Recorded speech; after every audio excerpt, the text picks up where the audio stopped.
The wind screamed through the Wyoming darkness. Snow fell in sheets. Nathan Cole leaned close to the girl everyone believed was deaf, his lips barely moving as he whispered 4 words that shattered 3 years of silence. "I know you can hear." Emma's eyes went wide. Pure panic. Her carefully maintained deception, the only thing keeping her alive, had just been destroyed by a stranger's single glance. How could he possibly know? But this story doesn't start here. It starts 3 years earlier with 3 bullets fired in less than 3 seconds, and a 4th bullet, the one that was never fired, that changed everything. They called her the silent ghost of Sweetwater County. But this story isn't about her. Not really. This is a story about 3 bullets. 3 bullets fired in less than 3 seconds. 4 men fell that night on the mountain road outside Iron Ridge, Wyoming territory. But it was the 4th bullet, the one that was never fired, that changed everything. In the pocket of the first man, Nathan Cole killed, there was a piece of paper. Not a wanted poster, not a map. It was a ledger entry, written in cramped handwriting, dated November 3, 1871. Payment to Marcus Crane, $50. Removal of squatter on North Ridge. Make it look like a bear attack. Nathan had spent 3 years searching for that entry. 3 years believing he would never find it. 3 years living like a ghost himself, alone in a cabin at 9,000 feet, waiting to die. The entry contained 7 words that would drag him back into the world of the living. Squatter on North Ridge. That wasn't a squatter. That was his brother. This is the story of what happened when a man who had given up on justice found it by accident. When a woman who had hidden in silence for 3 years finally spoke. When winter came to the Wyoming territory with a fury that would be remembered for generations. When ice and snow were not the most dangerous things on the mountain. This is the story they tried to bury. Until now. December 1874. The wind came down from the Tetons like the breath of something ancient and hungry. It found every crack in the log walls, every gap in the chinked mud, every weakness in the structure Nathan Cole had built with his own hands. He sat by the fire cleaning his Winchester rifle with the methodical precision of a man who had done this 10,000 times. The only sounds were the wind, the crackling of burning wood, and the rhythmic whisper of oiled cloth against metal. The cabin was sparse. A man could count its contents in less than a minute. 1 table, 2 chairs, a bed in the corner with military corners on the blanket. Shelves lined one wall filled with books that seemed out of place in this rough dwelling. Shakespeare, Plato, a medical journal from 1869. Against the opposite wall, a collection of rifles stood at attention like silent sentries. There was only 1 photograph in the entire structure. It sat on the mantel above the fireplace, held in a simple wooden frame Nathan had carved himself. A young man, maybe 25, with a smile that suggested he had never known real hardship. His hand rested on the shoulder of an older man who shared his features but none of his lightness. The older man, Nathan, looked at the camera with eyes that had already seen too much. The photograph had been taken in San Antonio spring of 1871. 6 months before Ethan Cole rode north to the Wyoming territory chasing dreams of gold and freedom. 6 months before Nathan would find his brother's body torn apart on a ridge, officially killed by a grizzly bear, unofficially murdered by someone who had shot him in the back before staging the animal attack. Nathan set down the rifle and picked up the photograph. His thumb traced the edge of Ethan's face. "I promised I would protect you," he said to the empty room. "Promised I would teach you how to survive out here. But when you needed me most, I was 3,000 miles away chasing a war that had already lost its meaning." He returned the photograph to its place and reached for the pocket watch that hung from a nail beside it. Gold-plated though the finish had worn through in places. He opened it. Inside the cover an inscription had been etched in a careful hand. To Nathan, come home safe. E. Nathan had carried that watch through the Civil War, through his years as a Texas Ranger, through every dark place he had ever been. Ethan had given it to him the day he left for the war, making him promise to come back. Nathan had kept that promise. He had come back. But when Ethan needed him to keep a different promise, Nathan had failed. The knock on the door came just after sunset. 3 hard raps that echoed in the small space. Nathan's hand moved to the Colt revolver on the table before he even stood. Visitors were rare at this altitude, especially in winter. Those who came usually brought trouble. He crossed to the door in 4 long strides and opened it. The cold hit him like a physical blow, and with it came Osiah Miller, the bartender from Iron Ridge, though everyone called him Doc Reed, after his skill with setting broken bones, looking like a man who had ridden hard and fast through a blizzard. Doc was in his 50s, heavy-set with kind eyes that had seen their share of frontier cruelty. He was one of the few men in Iron Ridge who still treated Nathan like a human being instead of a legend to be feared or a curiosity to be whispered about. "Nathan," Doc said, his breath coming in white clouds, "you need to come down to town, right now."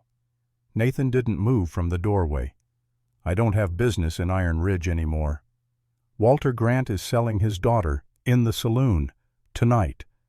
The words hung in the frozen air between them. "That's not my concern," Nathan said, but his hand had tightened on the doorframe. Doc's face twisted with something between anger and desperation. "You know what Walter does for Blackwell. He's a blacksmith, sure, but he also signs checks. He's the bagman for every dirty payment Thomas Blackwell makes. And Nathan—" Doc paused, making sure he had the mountain man's full attention. "One of those payments was to Marcus Crane, November 1871. Nathan went completely still. The wind howled. Snow began to fall harder. "November 1871. Nathan repeated, his voice dangerous and quiet. "The same month Ethan died." For a long moment, Nathan said nothing. His mind was calculating, assembling pieces of a puzzle he had been trying to solve for 3 years. Walter Grant had access to Blackwell's records. Walter Grant would know who got paid for what. Walter Grant might know the truth about what happened on North Ridge. "The girl," Nathan said finally. "What's her story?" "Name's Emma, 20 years old. Been deaf and mute for 3 years ever since her mother died." Nathan's eyes narrowed. "How did the mother die?" Doc looked away. "Fell down the stairs. That's what the sheriff said." "And the sheriff works for Blackwell." It wasn't a question. They both knew Sheriff Miller was on Thomas Blackwell's payroll, just like half the men with any authority in Sweetwater County. Doc met Nathan's eyes again. "Walter owes Blackwell $200. Can't pay. So tonight he's selling Emma to the highest bidder. Marcus Crane is there. You know what Crane does to women." Nathan's jaw clenched. Marcus Crane, the man whose name appeared in that ledger entry, the man who had been paid $50 to remove a squatter from North Ridge, the man who, according to the official story, had found Ethan's body after the bear attack and helped bury what was left. The man Nathan had suspected for 3 years but could never prove had murdered his brother. "Give me 5 minutes," Nathan said. He didn't invite Doc inside. He simply closed the door and began preparing with the efficiency of a man who had done this countless times before. The Winchester came off the cleaning table loaded with 8 rounds. The Colt revolver went into its holster on his hip, checked and ready. A Bowie knife with a 12-inch blade slid into a sheath on his thigh. Over all of this, he pulled on a bearskin coat that made him look even larger than his natural 6'2" frame. Last, he picked up Ethan's pocket watch and slipped it into his vest pocket close to his heart. "This time," he whispered, "I'm coming home with answers." When he emerged from the cabin, Doc was waiting with 2 horses already saddled. The old bartender knew Nathan well enough to have prepared. They rode down the mountain in silence, the only sounds the crunch of hooves in snow and the constant relentless wind. The Rusty Spur Saloon sat in the heart of Iron Ridge like a rotting tooth in an old man's mouth. Light spilled from its windows in yellow pools that did little to warm the frozen street. Piano music drifted out, playing a cheerful tune that clashed with the grim business being conducted inside. Nathan and Doc dismounted half a block away, tying their horses to a hitching post outside the general store. As they walked toward the saloon, Doc spoke quietly. "Walter's probably 3 sheets to the wind by now. He's been drinking since noon, working up the courage. Emma." He paused. "She's been deaf and mute since Catherine died, since her mother fell." "You don't believe it was an accident," Nathan observed. "Catherine Grant came into the saloon the day before she died, terrified, said she needed to talk to someone, anyone, said she knew things about Blackwell that could get her killed.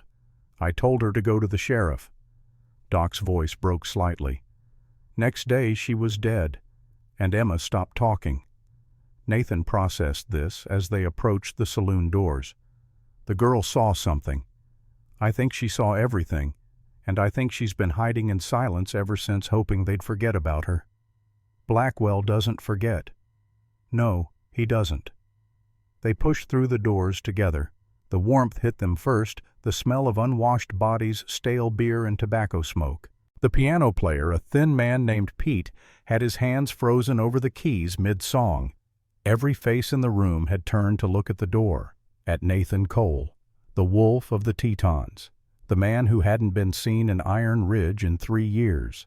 Standing on top of a sturdy oak table near the center of the room was Walter Grant, swaying dangerously, a half-empty bottle of whiskey in one hand. Beside the table, head bowed and shoulders hunched beneath a threadbare shawl, stood a young woman. Emma Grant was thin, almost frail-looking, with blonde hair that hung in limp strands around a face that might have been pretty under different circumstances. Her dress was patched and worn, her feet bare despite the winter cold outside. She stared at the sawdust-covered floor with the studied intensity of someone trying to disappear into it. "I said, who wants her?" Walter was shouting, his voice cracking with drunken desperation. "She's strong as a mule, cooks, cleans, don't talk back." Not a single word. A few men in the crowd laughed, but it was an uncomfortable sound. Most of the patrons looked away, unwilling to meet Walter's eyes. This was beyond the usual frontier roughness. This was something that crossed a line, even in a lawless town like Iron Ridge. "Come on, Walter, sit down," Doc called out, trying to defuse the situation. "You're making a spectacle." "I need the money, Doc." Walter spat, his face red and blotchy. "Blackwell's going to kill me if I don't pay." He grabbed Emma by the hair, yanking her head back. She made no sound. Her face remained expressionless, eyes fixed on some distant point on the ceiling. "Look at her," Walter continued. "Pretty enough if you wash the dirt off. But here's the best part." He leaned in close to her face, his breath no doubt reeking of whiskey and rot. "She's stone deaf, dumb as a post.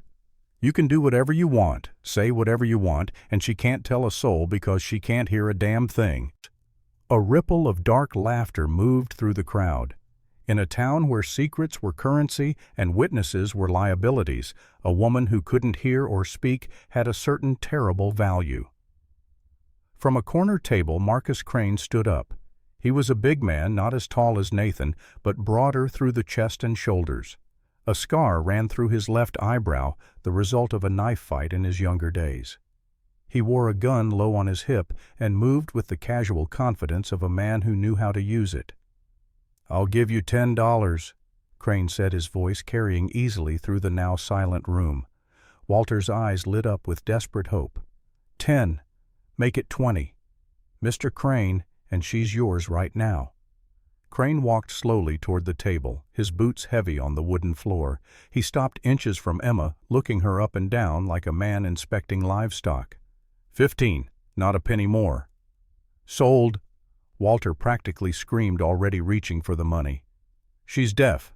Take her." Crane's hand reached out, gloved fingers touching Emma's chin, tilting her face up toward his. For the first time, her eyes moved, tracking the approach of his hand. Her hands, hidden beneath the shawl, clenched into white-knuckled fists.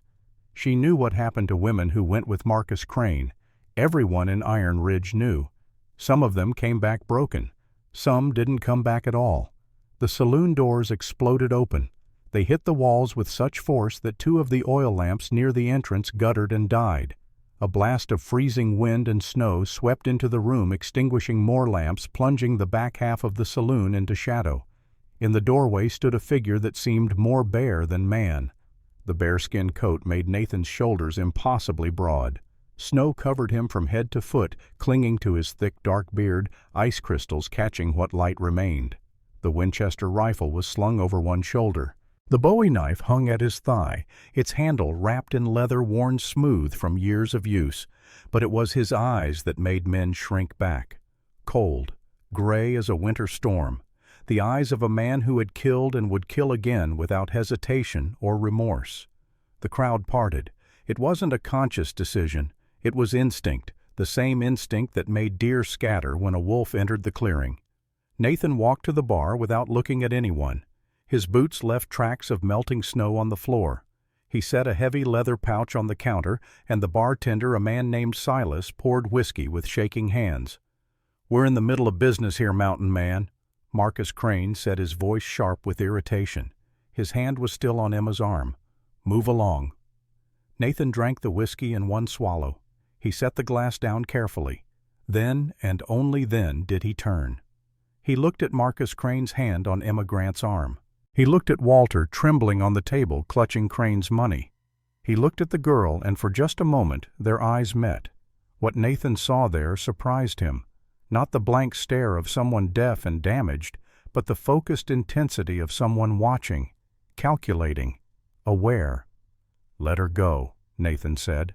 It wasn't a request. It was a statement of fact about what was about to happen. Crane bristled. "She's mine. Bought and paid for. Her daddy sold her fair and square." Nathan reached into his coat. Every gun in the room tracked the movement, but when his hand emerged, it held not a weapon, but a raw gold nugget the size of a hen's egg. He tossed it to Walter, who fumbled and nearly dropped it, his drunk fingers clumsy. "That's worth $500, Nathan said, his voice carrying to every corner of the now silent saloon. "I'm buying her debt. She's free." The room erupted. $500 was a fortune. Men had killed for a tenth of that amount. Walter bit the nugget with his teeth, testing it, his eyes wide with disbelief and greed. Marcus Crane's face turned a dangerous shade of red. "You can't just walk in here and—" "I can," Nathan interrupted. He turned to Emma. "Come with me, or stay here with them. Your choice." Emma didn't hesitate. She ripped her arm from Crane's grasp with surprising strength and stepped toward the mountain man. It was the first decisive action anyone in that room had seen from her in 3 years. "She can't hear you, you fool." Walter laughed, his voice high and cracked from the whiskey. "She's deaf. I told you, she's broken." Nathan ignored him. He placed a large, calloused hand on Emma's back, guiding her toward the door. The touch was gentle but firm, protective, without being possessive. As they passed Marcus Crane, the foreman's hand dropped to his pistol. Nathan didn't even look down. He simply spoke, his voice pitched low enough that only Crane could hear. "Draw it, and you die before it clears leather." Crane's hand froze. His eyes met Nathan's, and whatever he saw there made him step back. Nathan Cole wasn't bluffing. Nathan Cole never bluffed. They walked out into the howling storm. The wind screamed like something alive and angry. Snow came down in sheets so thick it was hard to see more than a few feet in any direction. Nathan led Emma to where Doc had tied the pack mule, a sturdy animal that could navigate mountain trails better than any horse. He lifted her onto the mule's back with surprising gentleness for a man his size. She weighed almost nothing, all bone and sinew beneath the thin dress. He wrapped a buffalo robe around her shivering frame, tucking it in, carefully checking the fastenings to make sure it wouldn't slip. His face was inches from hers. The wind roared around them, a sound that should have drowned out any whisper, any quiet word. The whole town believed she was stone deaf. Her father had sworn to it. Everyone accepted it as fact. Nathan leaned in close. His breath was warm against her frozen skin. His lips barely moved, and when he spoke, his voice dropped to a register that somehow cut through the howling wind, a frequency that pierced straight to the center of her awareness. "I know you can hear." Emma's eyes went wide. Genuine shock, pure panic. Her breath caught audibly in her throat, a gasp she couldn't control. She stared at him, and in that moment, 3 years of carefully maintained deception shattered. How could he possibly know? For 3 years she had been perfect. never reacting to sound, never acknowledging voices, safe in her silence, invisible in her supposed disability. But this man, this stranger, had seen through her with a single glance. Nathan didn't wait for confirmation or denial. He turned away, grabbed the mule's lead rope, and began the long trudge up the mountain into the teeth of the blizzard. He left her sitting there, wrapped in the buffalo robe, her mind racing with fear and something else, something she hadn't felt in 3 years. Curiosity. They hadn't traveled 100 yards from town when Nathan stopped. His hand went up a signal for silence and stillness. He turned slowly, scanning the darkness behind them. Emma felt it too, the sense of being watched, hunted. 3 riders materialized from the snow like ghosts. They wore long dusters and wide-brimmed hats pulled low. Their horses moved with purpose, cutting off the path back to town. "Crane said you'd be trouble, Cole," the lead rider called out. His voice was rough, professional, not the voice of a drunk cowhand, but of someone who killed for money. "Hand over the girl." Nathan's response was to push Emma and the mule toward a large boulder off the side of the trail. "Get down," he said quietly. "Stay behind the rock. Don't move." She slid from the mule's back, her bare feet sinking into snow that came up to her ankles. The cold was immediate and brutal, but she didn't make a sound. She crouched behind the boulder, watching through a gap in the stone. "This is your last chance, Cole," the lead rider said.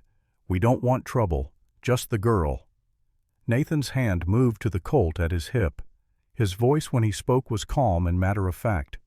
"Then you should have stayed in town." The lead rider went for his gun. Nathan was faster. The Colt cleared leather and fired in one fluid motion. The sound was enormous in the snow-muffled night. The lead rider jerked backward, a black hole appearing in his chest. He toppled from his horse dead before he hit the ground. The other 2 riders reacted, but Nathan was already moving.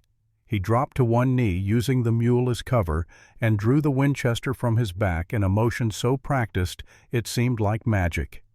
2 shots. 2 bodies falling into the snow. 3 seconds. 3 bullets. 3 men dead. The silence that followed was broken only by the nervous shuffling of the now riderless horses and the eternal wind. Emma stared from behind the boulder, her hands pressed against her mouth. She had seen death before, had seen her mother die. But this was different. This was violence as precision, death as craft. Nathan walked to the bodies, checking each one with professional efficiency. From the first man's pocket, he pulled a crumpled piece of paper. He unfolded it, and even in the dim light, Emma could see his jaw tighten. It was a wanted poster, but not for Nathan. The rough sketch showed a man with a scar through his eyebrow. Marcus Crane. Below it, someone had scrawled in hasty handwriting, "Payment upon delivery of the girl. Alive. The father has talked." Nathan's voice was low, almost to himself. "They have Walter, and he told them I might bring you here." He looked at Emma, and for the first time he spoke to her as if she could hear, as if he knew without question that she understood every word. "Your father doesn't know where I live, but he guessed the old trapper cabin. These men were just the first." He gestured at the bodies. "If they don't report back in 2 days, Crane will bring an army up this mountain." He walked back to her, and even through her fear Emma noticed that he moved with complete confidence in deep snow, his feet finding purchase where hers would have slipped. He had lived in these mountains long enough to become part of them. "Get on the mule," he said. "We have maybe 48 hours before this mountain becomes a war zone." Emma climbed back onto the mule, her mind reeling. He knew. He knew she could hear, knew she understood. And instead of exposing her, instead of using that knowledge as leverage, he was protecting her anyway. Why? As if reading her thoughts, Nathan spoke again as he began leading the mule up the trail. "I don't know your story yet, Emma Grant. Don't know why you've been hiding in silence, but I know this much." He paused, his breath misting in the frozen air. "Whatever you're hiding from is connected to whatever got my brother killed, and that makes us allies whether we like it or not." The climb took 2 days. The path was treacherous, a narrow ribbon of rock winding up the side of Razorback Ridge. To their left, the drop fell away into darkness, a 1,000-foot plunge into jagged pines and boulders. To their right, sheer cliff face disappeared into mist above them. Nathan moved with the sure-footed confidence of a man who had walked this path in every season, in every weather. Emma clung to the mule's back, her thin dress and the buffalo robe providing inadequate protection against the cold that seemed to seep into her very bones. They didn't speak. There seemed to be an unspoken agreement that conversation would come later in safety. For now, all that mattered was reaching the cabin before Blackwell's men could organize a pursuit. On the first night, they camped in a shallow cave that provided minimal shelter from the wind. Nathan built a fire with practiced efficiency, coaxing flames from damp wood with the patience of someone who had done this thousands of times. He roasted a rabbit he had snared earlier in the day and handed Emma a portion on a tin plate.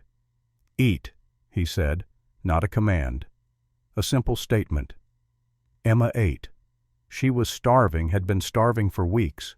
Walter had barely fed her, too drunk most days to remember that she needed food.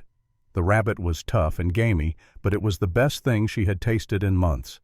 When she finished, she looked up to find Nathan watching her.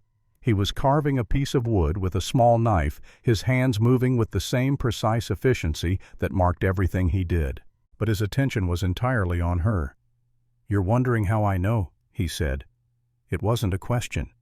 Emma kept her face carefully blank, her eyes on the fire. The role she had played for 3 years was too ingrained to abandon easily, even now that the pretense had been shattered. Nathan chuckled. It was a dry, humorless sound. "You're good, I'll give you that. Better than any actress I ever saw in New Orleans. But back in the saloon when Crane cocked his pistol, there's a distinct sound. 3 clicks. Only a man who knows guns well hears it over a crowd." He shaved another curl of wood into the fire, watching it catch and curl into ash. "Or a woman who's terrified." He looked up, his gray eyes catching the firelight. "Your pupil dilated, just a fraction, and your left ear twitched, involuntary reflex toward the source of the sound." Emma felt a chill that had nothing to do with the mountain cold. This man was dangerous in ways that had nothing to do with his guns or his knife. He saw things, noticed details that other people missed, read fear and deception in the smallest physical tells. "I was a tracker for the Rangers." Nathan continued, his voice taking on a reflective quality. "Hunted Comanches in the brush country south of San Antonio. Tracked deserters through swamps where a wrong step meant drowning in quicksand. I learned to read a person's fear before they even felt it themselves." He leaned forward, elbows on his knees. "I don't care why you're playing deaf, Emma Grant. Everyone up here has secrets. I have mine, you have yours. But up on this mountain, if you don't listen to the wind, the crack of ice, the snap of a twig." He paused, making sure she understood. "You die, and I can't protect someone who's pretending not to hear danger coming." He rolled out his bedroll and turned his back to her. "Sleep. We reach the cabin by noon tomorrow." Emma sat awake for a long time after that, watching the rise and fall of his breathing. She had a knife hidden in her boot, a small rusted thing she had stolen from her father's workshop months ago. She could run, could try to make it back down the mountain, back to Iron Ridge, back to the familiar hell of Walter's house. But run to what? To Walter, who had sold her like livestock. To Marcus Crane, who had tried to buy her for purposes she didn't want to imagine.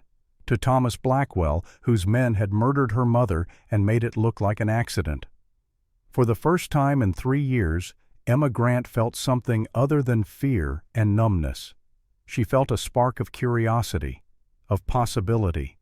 This man, Nathan Cole, had spent a fortune to free her, had killed 3 men to protect her, knew her secret but hadn't exposed her.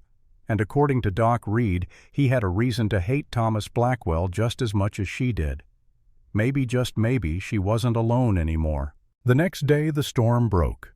Sunlight reflected off the snow with blinding intensity, turning the mountain into a landscape of painful white beauty. They climbed higher, the air growing thinner, Emma's breath coming in gasps that misted in the cold. And then, rounding a final switchback, the cabin appeared. It was built into the side of a cliff like an eagle's nest, positioned so that it commanded a view of the entire valley floor miles below. The logs were weathered, but solid, chinked with mud and moss. A stone chimney rose from one side, smoke curling from it. Someone had been here recently. Nathan must have kept the fire banked before leaving. A wraparound porch offered shelter, and what Emma immediately recognized as a strategic advantage. From here you could see anyone approaching from any direction. No one could sneak up on this place. Nathan helped her down from the mule and led her inside. The interior was exactly what she expected after 2 days of observing him. Tidy, organized, sparse. But there were surprises too. An entire wall of books, their leather spines worn from reading. Shelves of dried herbs hanging from the rafters, carefully labeled in neat handwriting. The collection of rifles on the wall was impressive and well maintained, each weapon clean and oiled. What struck Emma most was what wasn't there. No photographs except the one of Nathan, and who must have been his brother. No personal items, no decorations, no softness. It was the home of a man who had stripped his life down to essentials, who had removed anything that reminded him of comfort or connection. It was the home of someone who was waiting to die. "This is it," Nathan said, shrugging out of his bearskin coat. Snow fell from it in clumps. "There's a spring out back for water. Woodpile is on the north side of the cabin. I do the hunting. You do the cooking." He paused, looking at her directly. "That was the deal your father made, wasn't it?" Emma stood in the center of the room, looking at the books, the guns, the carefully maintained emptiness. She looked at this man who was somehow both scholar and warrior, healer and killer. She made a decision, a massive, terrifying decision. She turned to face him. Her throat felt rusty from years of disuse. Her vocal cords were stiff, uncertain. But she forced the word out, a rasp barely above a whisper cracking from 3 years of silence. "Why?" Nathan stopped in the act of hanging his coat on a wooden peg. He didn't turn around immediately. He took his time, and Emma could see the tension in his shoulders, the way his hands stilled on the coat. Then he turned, and his face was unreadable. "Why what?" Emma's voice came stronger this time, though still rough. "Why did you buy me?" For a long moment Nathan just looked at her. Then something in his expression shifted. The hardness in his eyes melted slightly, revealing something underneath. Exhaustion, grief, the face of a man who had been carrying ghosts for too long. "Because Emma," he said softly, using her name for the first time, "I know who your father is. I know who Marcus Crane works for." He paused, letting the weight of the next name settle between them. Thomas Blackwell. At the mention of Blackwell's name, Emma flinched. It was a visceral, physical reaction she couldn't control. Her hands gripped the back of a chair, knuckles going white. Nathan walked to the window, looking out at the snowy trail they had just ascended. "Blackwell's looking for something that went missing 3 years ago." He turned back to face her, his expression grim. "The same night your mother died." Emma's heart hammered against her ribs so hard she thought it might break through. "He thinks your father has it," Nathan continued. "But Walter's a drunk fool. He doesn't know anything. Which means," he looked directly at her, "Blackwell thinks you have it. And since you've been deaf for 3 years, he thinks you haven't told anyone where it is. Can't tell anyone because you can't hear or speak." The pieces clicked together in Emma's mind with awful clarity. The men who sometimes watched the house, the questions Walter got asked when he was too drunk to guard his words, the way Marcus Crane had looked at her in the saloon like she was a puzzle to be solved through pain. "That's why Crane wanted you," Nathan said, his voice hard. "Not for a housekeeper, not for—" He paused, choosing his words carefully. "He was going to torture it out of you. Whatever you're hiding." Emma's knees gave way. She grabbed the chair to keep from falling. 3 years.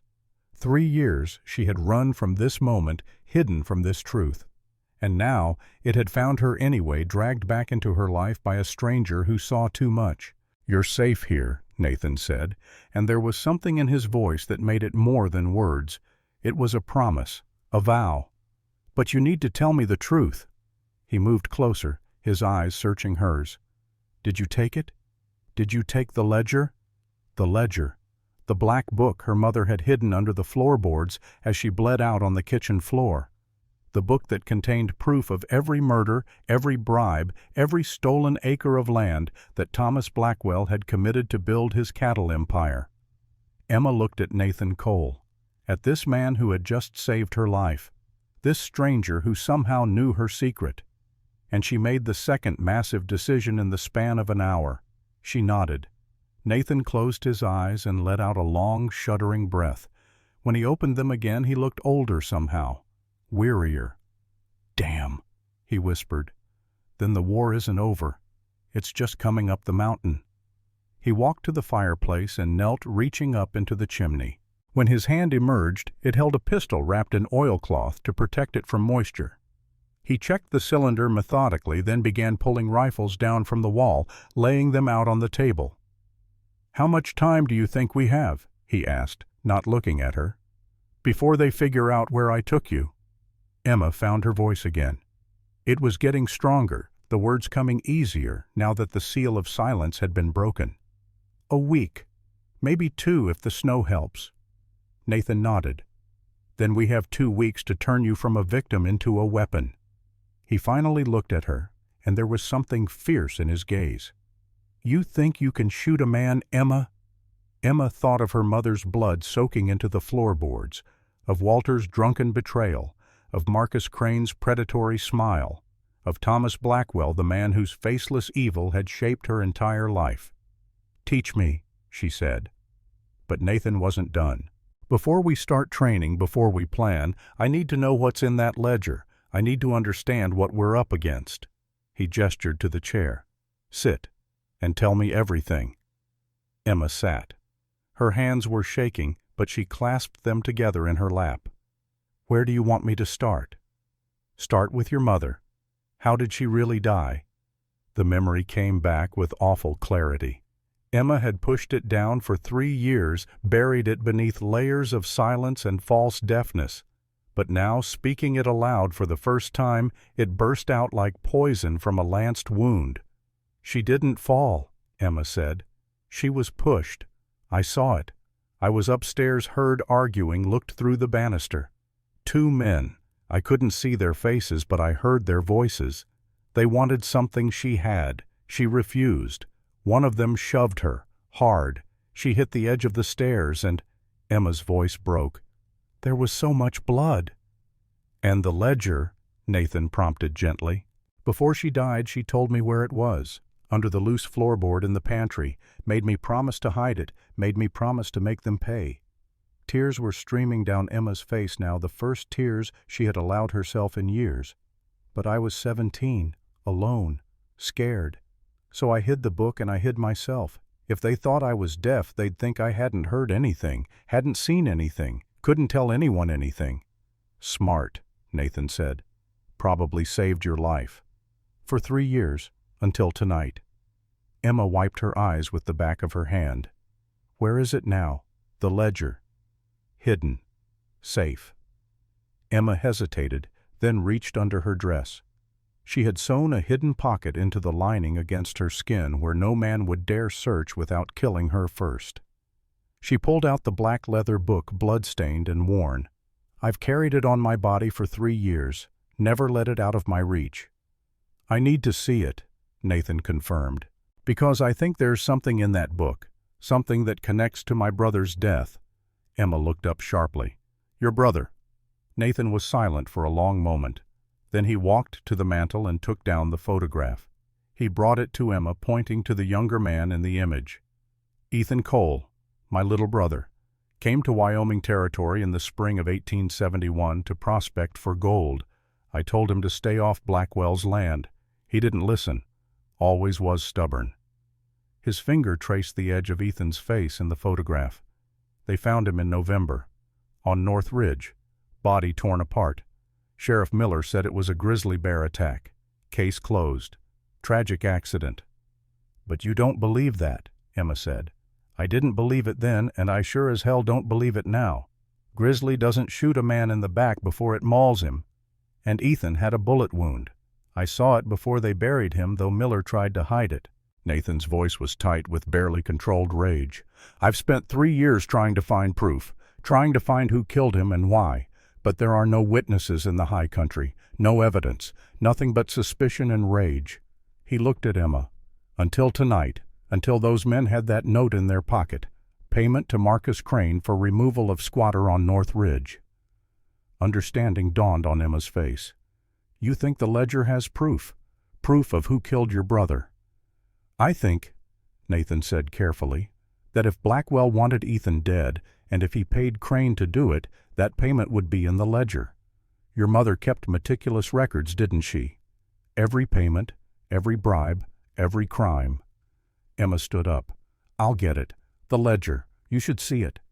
She walked to her saddlebag, which Nathan had carried in from the mule. From inside, wrapped in oilcloth to protect it from moisture and hidden in a false bottom she had sewn herself. Emma pulled out a black leather book. Bloodstains marked the cover, dark brown now with age. Her mother's blood. She handed it to Nathan. He took it with something like reverence or maybe dread.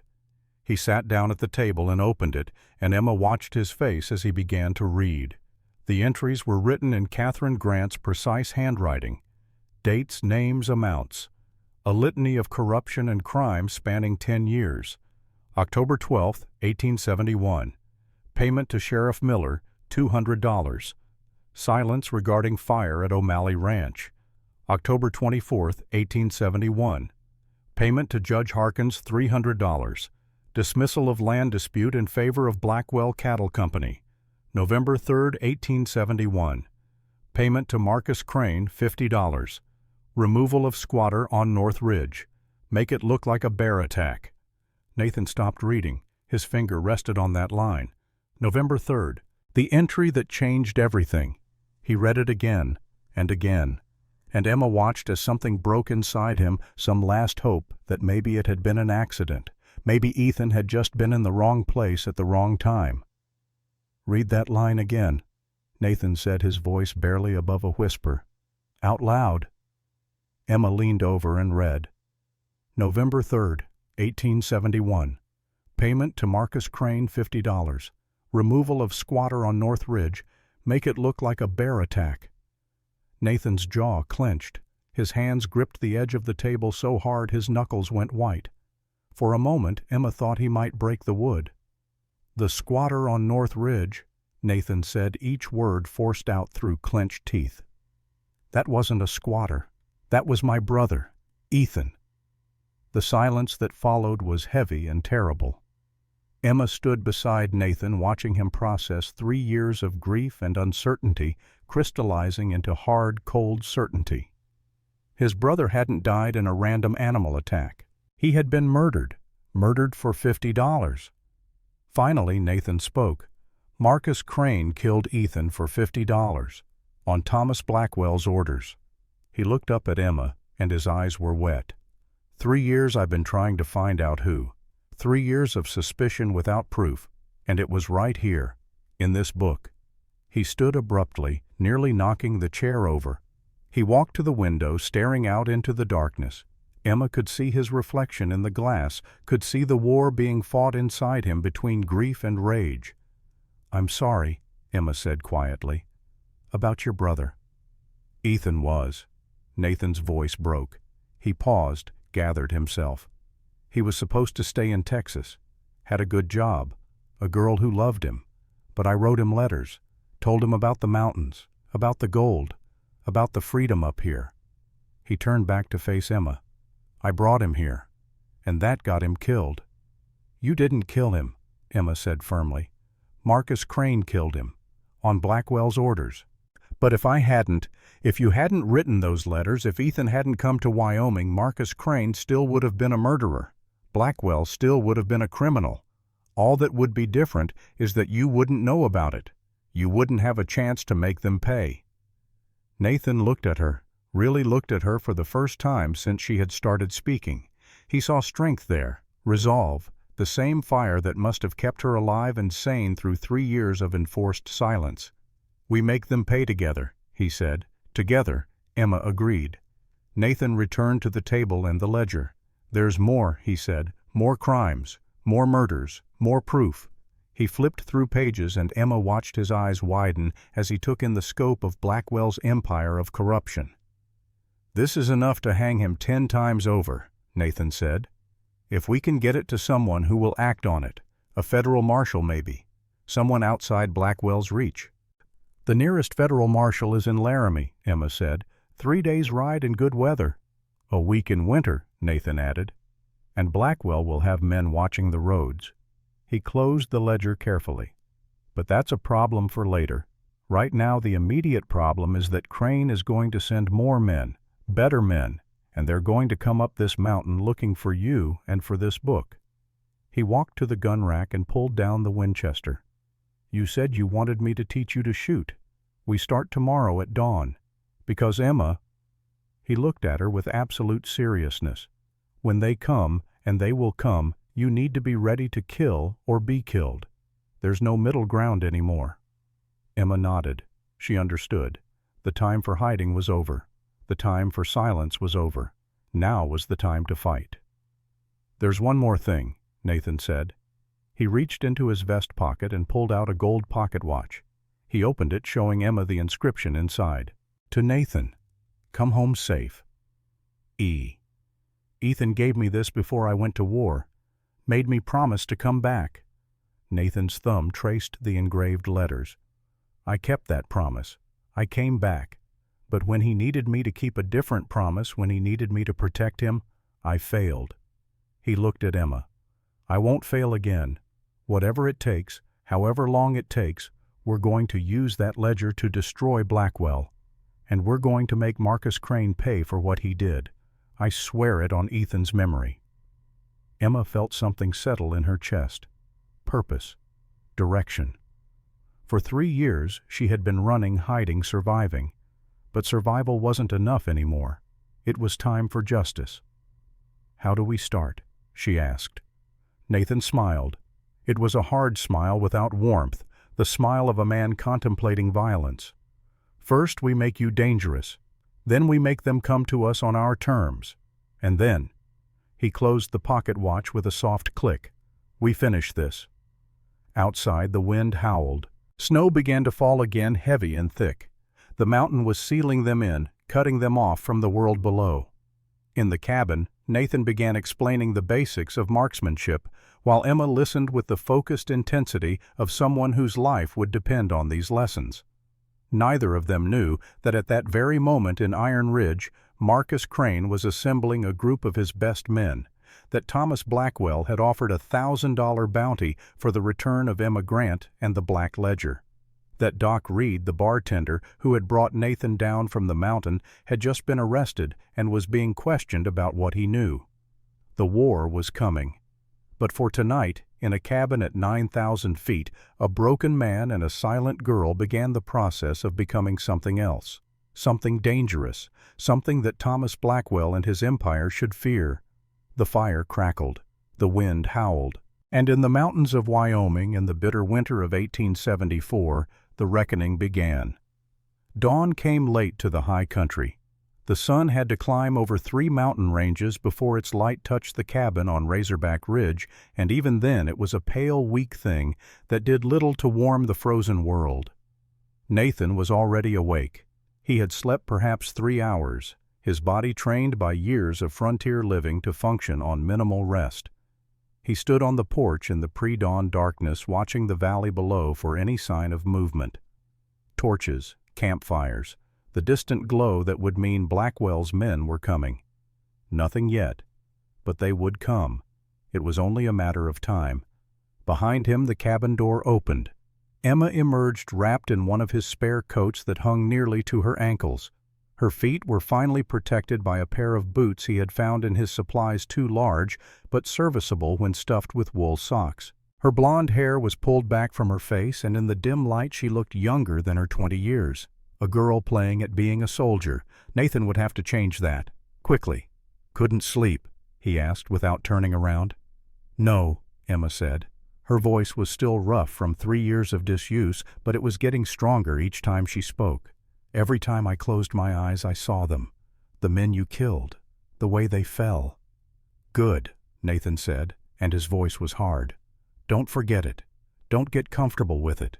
The day killing becomes easy is the day you lose something important." He finally turned to look at her. "But don't let it paralyze you either. When the time comes, you pull that trigger without hesitation. Hesitation gets you killed." He walked past her into the cabin and emerged a moment later carrying the Winchester rifle. He handed it to Emma. She took it awkwardly, unsure of how to hold it.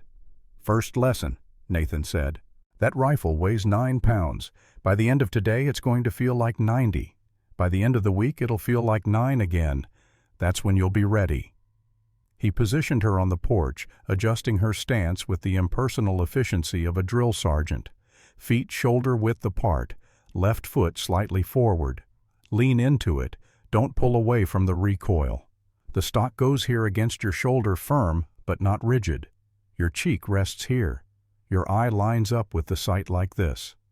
50 yards away, Nathan had set up pine cones on a fallen log. They looked impossibly small at this distance. "Breathe," Nathan instructed. "In, out. In the gap between breaths, you squeeze the trigger. Don't pull. Don't jerk. Squeeze. Gentle. Like you're trying not to wake someone." Emma did as she was told. Breathed in. Breathed out. In that moment of stillness between breaths, she squeezed. The rifle bucked against her shoulder like a living thing trying to escape. The sound was enormous, echoing off the cliff face behind the cabin and rolling down the valley. The pine cone remained exactly where it was. The bullet had gone wide by at least 10 feet, disappearing into the trees beyond. Emma lowered the rifle, biting her lip. Tears of frustration stung her eyes. "Don't," Nathan said sharply. "Don't you dare cry." Emma looked at him, startled by the harshness in his voice. "Tears freeze on your face out here," Nathan continued, relentless. "They blind you, blur your vision, get you killed." He stepped closer, his gray eyes boring into hers.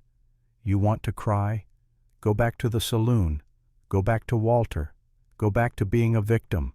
But if you want to live, if you want to fight, then you shoulder that weapon and you try again." Something hardened in Emma's face. She felt a flash of anger, hot and bright, the first real anger she had allowed herself in years. Good, she thought. Anger was better than fear.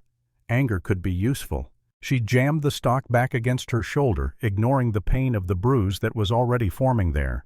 She aimed. She breathed. She squeezed. The pine cone exploded. Nathan's expression didn't change, but Emma caught the slight nod. Approval, however, grudging. "Again," he said. They spent 6 hours on that porch. By the time the sun reached its weak zenith, Emma's shoulder was a mass of purple bruising. Her hands shook from fatigue. Her ears rang from the constant gunfire. But she was hitting 7 out of 10 shots now, and the rifle no longer felt like an alien thing in her hands. It was becoming an extension of her body as natural as her own arms. "Enough," Nathan finally said. "Any more today and you won't be able to lift it tomorrow. Come inside." The cabin was warm from the fire Nathan had kept stoked all morning. He ladled soup from a pot hanging over the flames, thick with venison and root vegetables he had stored in the cold cellar beneath the cabin floor. They ate in silence, both too exhausted for conversation. But Emma's mind was racing. She was learning to shoot, yes. But shooting pine cones was not the same as shooting men. She had seen Nathan kill 3 people without hesitation, with a precision that suggested long practice. How did someone learn to do that? How did someone carry that weight?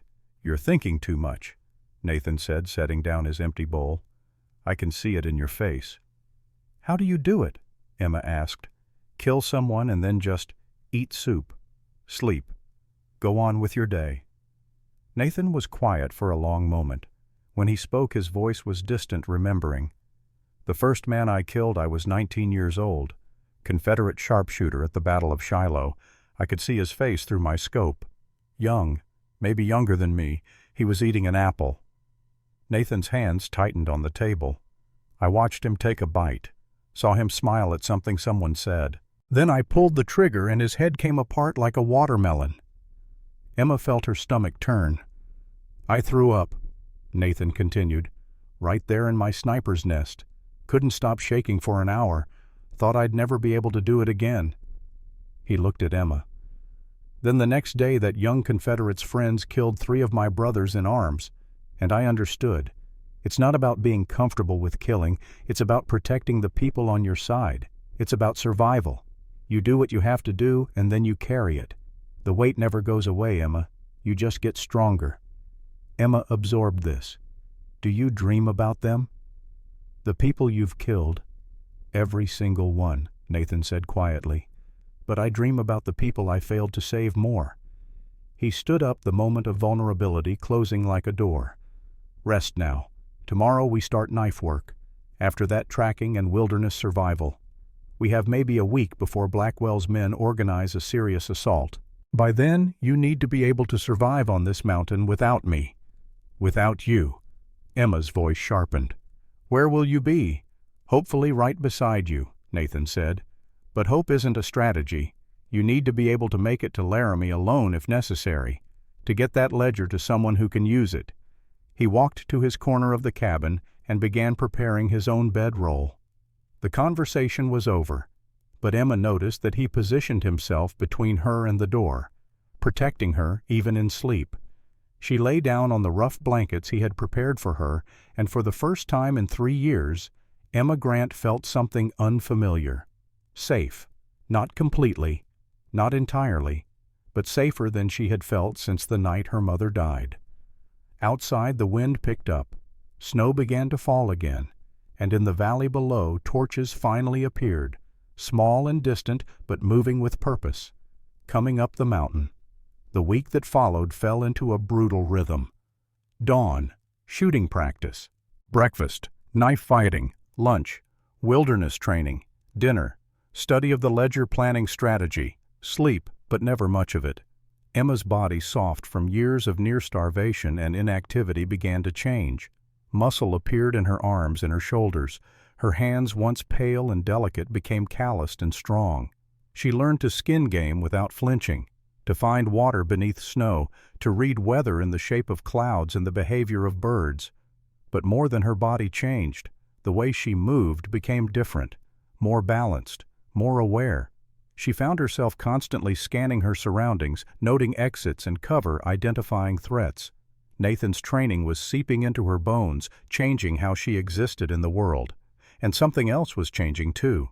The way she saw Nathan, the way her heart beat a little faster when he stood close to correct her stance, the way she noticed the strength in his hands, the scar that ran down his left forearm, the gray in his beard catching the firelight. She was falling for him, and she knew it was foolish, dangerous, a distraction neither of them could afford. But knowing something was foolish had never stopped the human heart. On the 5th night they sat by the fire after a dinner of roasted rabbit. Nathan was sharpening his bowie knife, the rhythmic whisper of stone on steel filling the cabin. Emma was cleaning the Winchester, a task she could now do by feel in complete darkness. "Read to me," Nathan said suddenly. Emma looked up. "Read what?" "The ledger.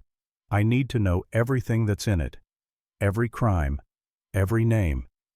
If we're going to bring down Blackwell's empire, I need to understand how deep it goes." Emma set down the rifle and retrieved the black book from its hiding place. She opened it, and by firelight she began to read. Her voice had grown stronger over the past days, losing the rasp of disuse.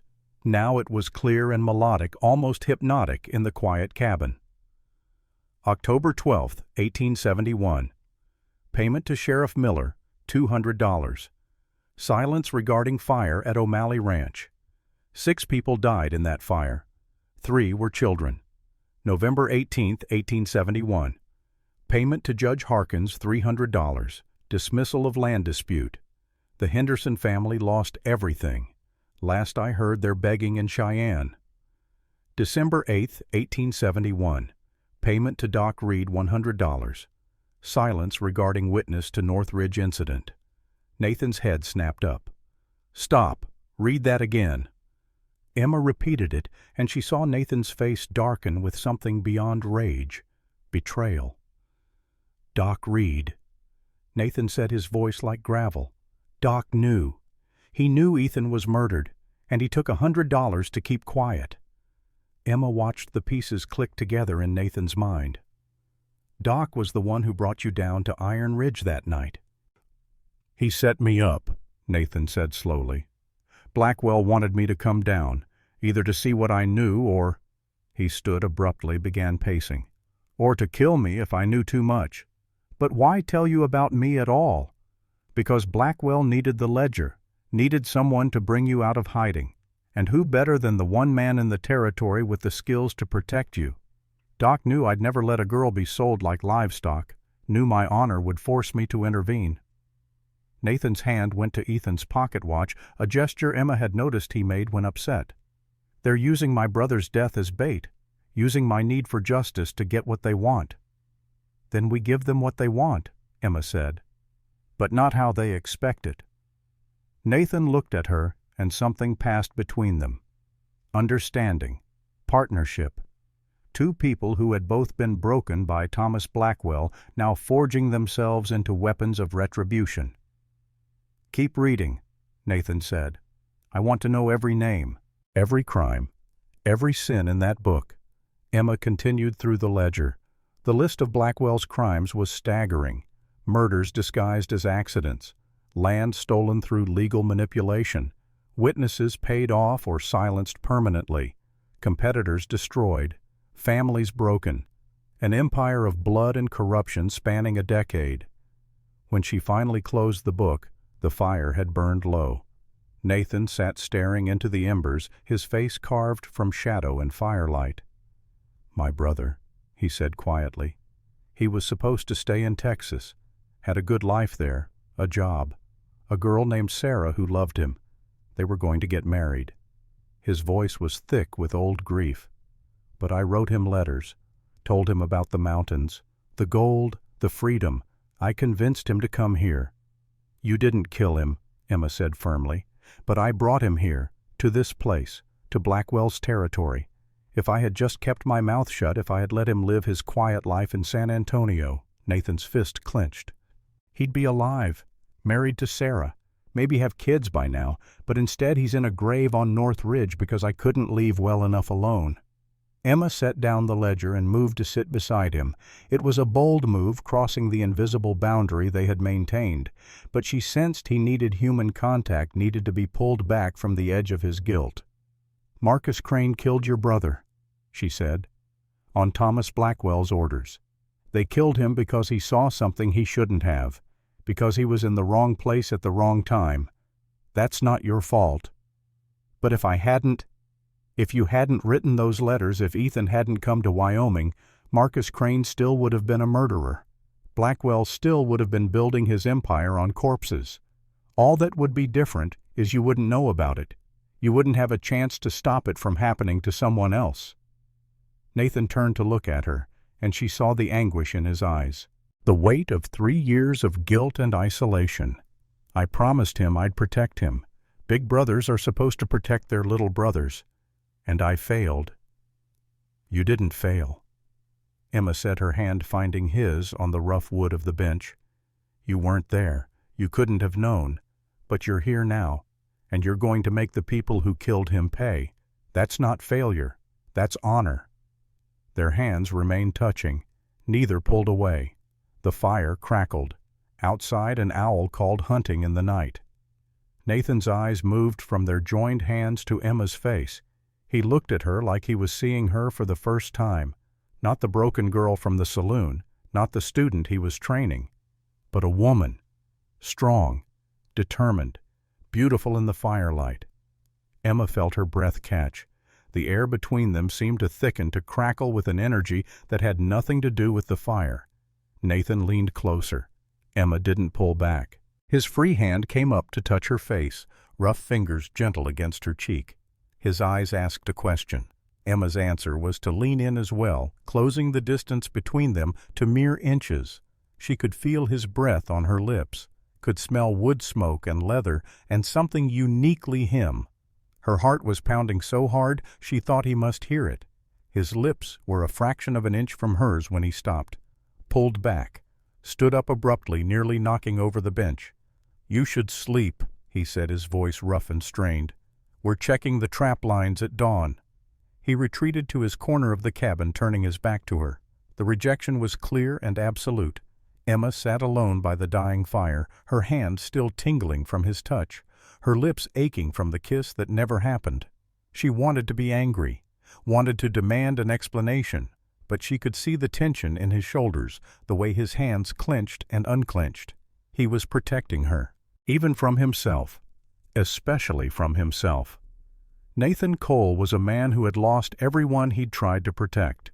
His brother, his fellow Rangers, everyone he'd ever cared about had died or been destroyed, and so he kept everyone at arm's length, afraid that caring would curse them.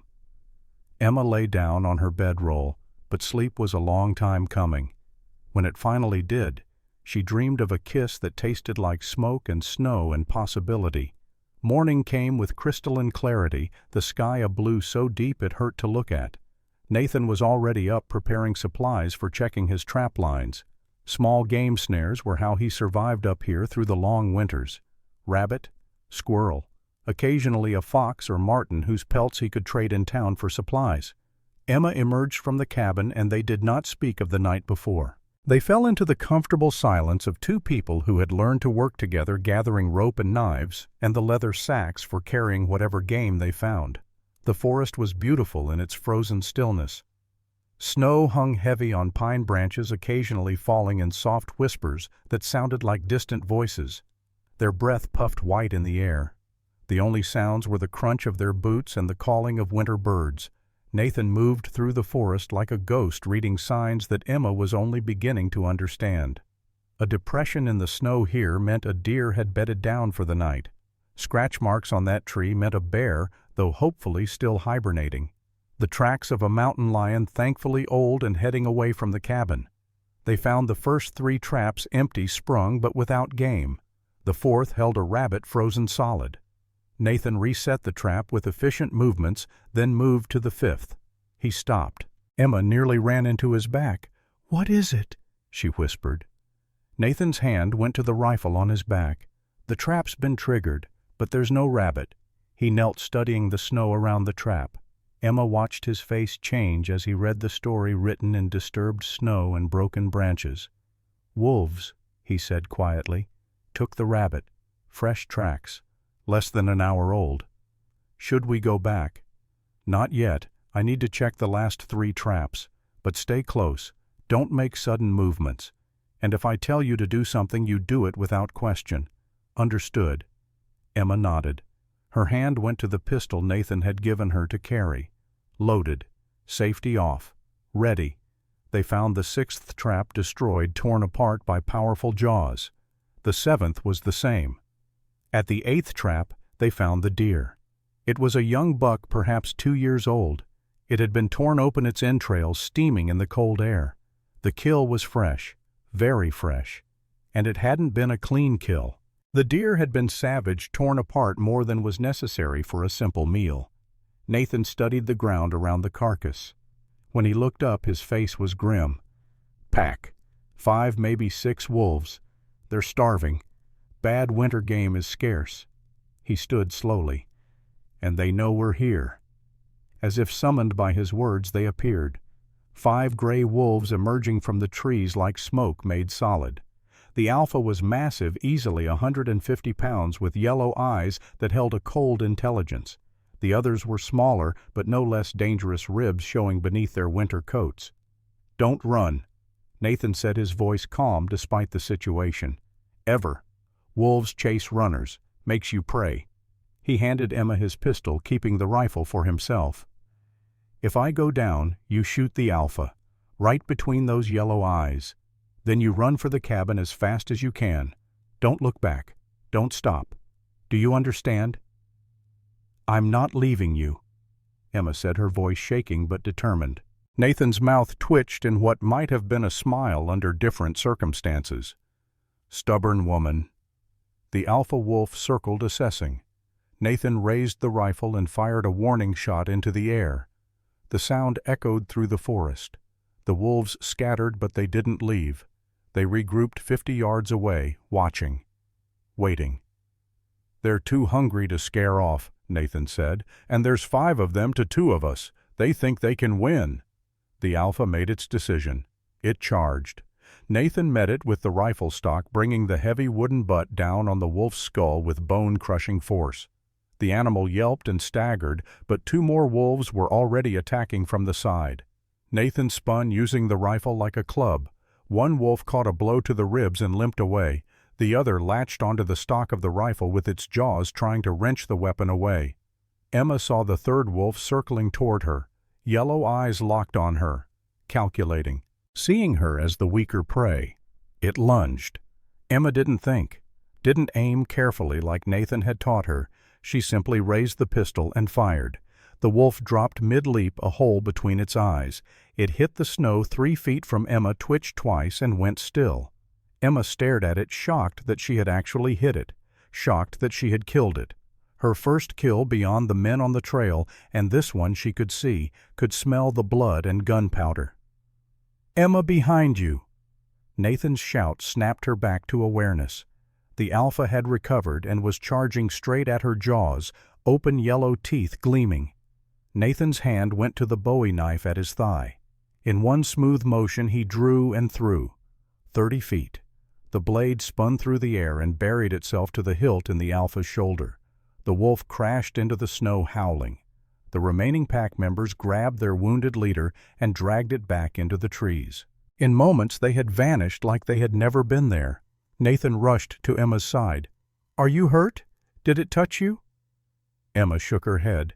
She was trembling, but from adrenaline rather than cold. She looked down at the dead wolf at her feet, at the pistol in her hand, smoke still wisping from the barrel. "I killed it," she said, her voice distant. "I actually killed it." Nathan gripped her shoulders, forcing her to look at him instead of the corpse. "You did. You saved my life. That wolf would have taken me from behind if you hadn't stopped it." "I saved your life." Emma repeated, the reality of it sinking in. "Yes," Nathan said, and something in his voice was softer than she'd heard before. "You did. Thank you." It was the first time he had thanked her for anything, the first time he had acknowledged her not as a student or a burden or a mission, but as a partner, an equal. They dragged the deer carcass back to the cabin, leaving the wolves there dead. The pack had earned that much. In the cabin they butchered the venison in silence, preserving what they could, cooking the rest. That night as they prepared dinner together, Nathan's hand brushed Emma's as he reached for the salt. Both froze. Neither pulled away. For 3 heartbeats they stood there, hands touching over the cooking pot.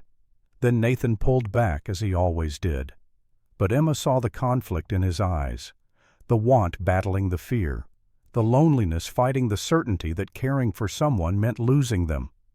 Emma's frustration was building. How many times would he pull away? How many walls did this man have? But she said nothing. Some battles couldn't be fought directly. Some walls had to be worn down slowly, patiently. Outside the wind picked up, and far down in the valley more torches appeared, more men climbing the mountain. The reckoning was coming closer every day. March arrived, and with it came the thaw. Snow began to melt in earnest, dripping from the cabin eaves in a constant rhythm. The sound of running water was everywhere as the mountain shed its winter coat. The pass was opening, which meant 2 things.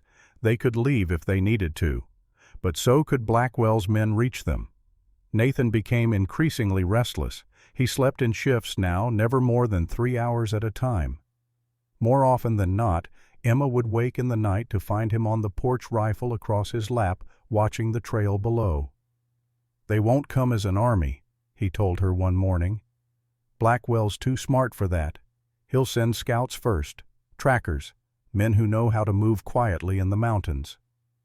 "Men like you," Emma said. "Men like I used to be," Nathan corrected, "before I gave up on the world." 2 weeks after the wolf attack, the assault came. Emma was on the porch churning butter. It was a mundane task, almost meditative, and she had let her guard down slightly. The rifle leaned against the wall within arm's reach, as Nathan had insisted, but she wasn't actively watching the tree line. A blue jay had been calling from the pines to the north, loud and persistent the way blue jays are. And then suddenly it stopped. The forest went silent. No bird calls, No squirrels chattering, nothing but the drip of melting snow and the creak of the butter churn. Emma's hands stilled. Nathan's training kicked in immediately. Nature doesn't go quiet for no reason. She set down the churn, slowly reaching for the Winchester. Her fingers had just closed around the stock when the first bullet hit. It splintered the porch post 6 inches from her head, sending wooden shrapnel flying. Emma threw herself flat, scrambling on her belly toward the cabin door. A second shot shattered the window above her, raining glass down on her back. "Nathan!" she screamed, though she knew he was checking the snares half a mile down the ridge. She was alone. She crawled through the cabin door and grabbed more ammunition from the box Nathan kept by the fireplace. Through the broken window she could see 2 men advancing from the tree line. They moved from cover to cover with professional efficiency. These weren't drunk cowboys or hired thugs. These were soldiers, killers. "Come out, girl," one of them shouted. "Mr. Crane just wants to talk. No need for anyone else to get hurt." Emma's breath came in short gasps. Fear threatened to paralyze her, but Nathan's voice echoed in her mind. "Hesitation gets you killed." She crawled to the window, staying low, and rested the Winchester's barrel on the sill. One of the attackers broke from cover, running toward the woodpile on the side of the cabin. Emma tracked him through the sights, leading him slightly as Nathan had taught her. Her hands shook, but her mind was clear. She pulled the trigger. The rifle kicked. The running man spun, clutching his thigh, and went down, screaming. Emma stared, momentarily frozen by what she'd done. She had just shot a person. A real person who was now writhing in the snow, bleeding because of her. "You witch!" the second attacker roared. He opened fire blindly at the cabin bullets punching through the wooden walls. Emma curled into a ball on the floor, arms over her head, splinters raining down on her. Then from somewhere above came a sound like thunder. Boom! The deep, authoritative roar of Nathan's buffalo gun. The second attacker's head snapped back. He dropped like a puppet with cut strings. Silence returned to the mountain. Emma stayed on the floor, her heart hammering so hard she thought her ribs might crack. She could hear boots running up the porch steps. Heavy. Fast. The door burst open. Nathan stood there, chest heaving, his eyes wild with something between rage and terror. When he saw Emma on the floor, surrounded by broken glass and splintered wood, his face went white. "Emma!" He was beside her in 2 strides, hands running over her shoulders, checking for wounds. "Are you hit? Did they get you?" "I'm fine," Emma gasped. "I shot one. In the leg. I actually—" The reality hit her. "I shot someone." Nathan pulled her into his arms, a crushing embrace that squeezed the air from her lungs. She felt his whole body shaking, felt him bury his face in her neck, his breath hot against her skin. "I heard the shots," he said, his voice muffled. "I thought I was too late. Thought they'd—" He couldn't finish the sentence. He pulled back, gripping her face in his hands. "You did good. Real good." He kissed her forehead, a brief, fierce press of lips. Then the moment passed, and the mask came back. The mountain man. The killer. "Stay here," he ordered. He grabbed the Bowie knife and walked outside. Emma heard a brief exchange, the wounded man begging, pleading. Then a single final sound. A wet, choking gasp. Then nothing. Nathan returned, wiping the blade on a cloth. In his other hand he held a crumpled piece of paper.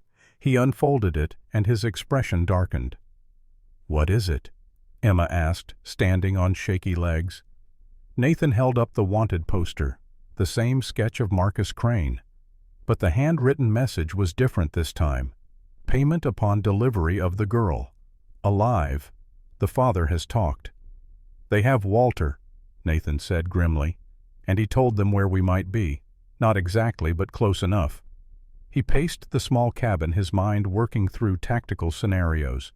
These 2 were vanguard, scouts. If they don't report back in 48 hours, Crane will assume they're dead and bring the full force. We're talking 20, maybe 30 men. "Where do we go?" Emma asked. Nathan stopped pacing and looked at her. The fire in his eyes was terrifying and exhilarating in equal measure. "We don't run. I'm done running. Ran from the war. Ran from my brother's death. I'm not running from this." He walked to the wall and pried up a loose floorboard. From the hidden compartment beneath he pulled a wooden box. Inside were 6 sticks of dynamite carefully wrapped in waxed paper. "We're going to Iron Ridge," Nathan said. "We're taking the ledger to the U.S. Marshal in Laramie, but first—" He looked at Emma with absolute seriousness. "We have to get through Crane's army. And to do that, I need you to do something very dangerous." "What?" Emma asked, though she already knew. Her stomach tightened with anticipation and dread. "I need you to be the bait." He spread a hand-drawn map on the table, pointing out positions. "You ride into town alone, looking defeated. They'll think I abandoned you. Crane will want the ledger. You mime that it's in your saddlebags. When they check—" He mimed an explosion with his hands. "Then you run." Emma studied the map, studied the plan. It was insane, suicidal. A dozen things could go wrong. But looking at Nathan's face, at the determination there, she understood. This wasn't just about survival anymore. This was about justice, about making the people who had destroyed their lives pay for what they'd done. "Can you do it?" Nathan asked. Emma looked at the rifle in her hands, thought of the man she'd shot, the wolf she'd killed, the weeks of training, the strength she'd found inside herself that she never knew existed. She racked the Winchester's lever, chambering a fresh round. The sound was crisp and final in the quiet cabin. "Tell me what to do," she said. They spent the next 2 days preparing. Nathan drew detailed diagrams of Iron Ridge, marking every building, every alley, every line of sight and field of fire. He taught Emma the plan forwards and backwards until she could recite it in her sleep. But on the second night, as they sat planning by firelight, Nathan suddenly held up his hand. "Listen." Emma froze. In the distance, far down the trail, she could hear horses, multiple horses, moving slowly, deliberately. Nathan moved to the window. Through his spyglass he counted. 20 men, maybe more. They're making camp a half-mile down at the clearing. An hour later, a single rider approached carrying a white flag tied to a rifle barrel. Nathan recognized the silhouette immediately. "Blackwell," he said, "coming under a flag of truce." The rider stopped 50 yards from the cabin. "Cole," Blackwell's voice carried in the cold air, "I'm alone and unarmed. I have information about your brother. Information you need to hear." Nathan stepped onto the porch, rifle ready. "Talk from there. What I have to say isn't for shouting across a mountain." Blackwell dismounted slowly, hands visible. "You can shoot me if you want, but you'll never know the truth about Ethan." Nathan considered. Every instinct screamed trap, but Blackwell was right about one thing. Nathan needed answers. "Emma," he said quietly, "if he tries anything, shoot him. Don't hesitate." She nodded, positioning herself at the window with the Winchester. Nathan allowed Blackwell to approach, gun trained on him every step. He moved to the door, positioning himself to have clear shots at whoever was outside. "Easy, Cole," a voice called from the darkness. "I'm not here to fight." The door opened and Thomas Blackwell walked into the cabin. He was alone, unarmed, at least visibly, hands raised to show he meant no harm. In his 50s, he was a big man who had once been powerful but was now going soft around the middle. Well-dressed for the frontier with a fur-lined coat and polished boots. His face was weathered but handsome, with the charisma of a natural leader. The face of a man who had convinced hundreds of people to follow him, to work for him, to kill for him. Nathan's gun didn't waver. "Give me one reason I shouldn't shoot you where you stand." Blackwell smiled. It was a warm smile, practiced and persuasive, the smile of a snake oil salesman or a politician. "Because I have something you want, Cole. The truth about your brother." Nathan's finger tightened on the trigger, but he didn't fire. "Talk." Blackwell stepped farther into the cabin, moving with the confidence of a man who was used to controlling every room he entered. He glanced at Emma, his eyes taking her in with the assessing gaze of someone evaluating property. "The mute speaks," he said, noting her defensive posture. "Interesting, but not surprising. I had my suspicions." He turned back to Nathan. "Marcus Crane didn't kill your brother." Nathan's face went stone still. "Bullshit. The ledger says I paid Crane $50. Blackwell interrupted. "It doesn't say for what." He reached slowly into his coat. Nathan's gun tracked the movement. Blackwell pulled out a folded piece of paper and held it out. "I paid Crane to scare your brother off my land, not kill him." Nathan didn't take the paper. "Then who killed Ethan?" Blackwell unfolded it himself. It was a wanted poster, printed and official, with a surprisingly good likeness. The face on the poster was Doc Reed's. Doc Reed, his real name, is Josiah Miller, brother to Sheriff Miller. He used the name Reed to hide the family connection. Made it easier to cook the books when people didn't know he was the sheriff's brother. "He's my accountant's kin, handles the books, keeps the records." Blackwell's voice was matter of fact. "Your brother saw Doc taking kickbacks, saw him doctoring the ledgers. Doc panicked. Shot him." He looked Nathan in the eye. "Crane was supposed to make it look like a bear attack, stage the scene. But when he got there, your brother was already dead, shot in the back by Doc's rifle." The world tilted under Nathan's feet. 3 years. 3 years he'd been hunting Marcus Crane, certain the foreman had murdered Ethan.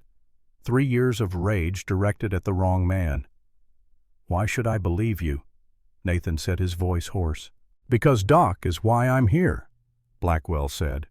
He sat down at the table without invitation, the bold move of a man used to taking control. "Doc knows you have the ledger now, and Doc knows that if it goes public, he hangs for murder. My crimes can be argued as business. Harsh, maybe, but business. Doc killing an innocent prospector. That's a rope with his name on it." "So," Emma said, finding her voice. Blackwell looked at her. "So Doc isn't waiting for Crane to organize a proper assault. He's riding to Iron Ridge tonight with 12 men. Hardened killers, all of them. And he's going to kill everyone who knows about the ledger." He paused for effect. "Including your father, Emma.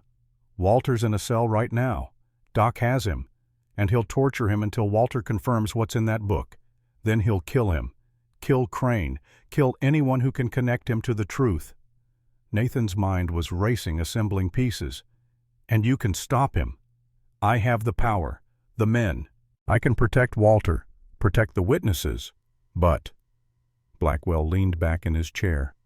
"I need that ledger destroyed first." The moral dilemma hung in the air between them like smoke. Nathan could see it clearly now. Blackwell was offering him a choice. Destroy the evidence of Blackwell's decade of crimes in exchange for saving Emma's father and bringing down the man who actually killed Ethan. Justice for one crime or justice for dozens, revenge on the wrong man or the right man. "You're asking me to let you go free," Nathan said. "I'm asking you to prioritize," Blackwell countered. "You can chase me, try to bring me down with a ledger that might or might not hold up in court, or you can save an innocent man and stop a killer. Your choice." He stood to leave. "You have until dawn. After that, Doc burns Iron Ridge to the ground looking for that book, and Walter Grant dies screaming." Blackwell walked to the door, then paused. "One more thing. Why do you think I walked in here unarmed? Cole, if I was lying, you'd kill me where I stand. I came because I'm telling the truth. Doc has gone rogue. He's a liability I can't control anymore, and unlike him—" Blackwell looked back over his shoulder. "I don't kill innocent people. I just do what needs to be done."